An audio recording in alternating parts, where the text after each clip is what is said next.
It's a Ryzen 7 5700X 3D on a B550M MSI Pro VDH Wi-Fi motherboard with a Thermalright Peerless Assassin White ARGB SE 120 SE tower air cooler with a 32 gig DDR4 3200 CL16 216 gigs kit of RAM with a 2TB M.2 NVMe SSD, which is a Team Group MP44, an RTX 4060 8GB graphics card, built in a Okinawa's Aqua 3 case with a 650 watt power supply and white sleeved cable extensions.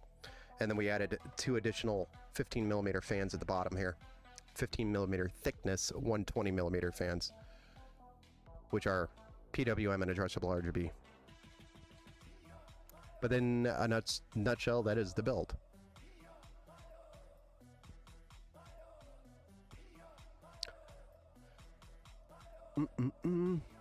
How long is the power cable to my PC? Lucas, I think it's like 3 feet. 2 or 3 feet. I don't know the standard. It is this guy.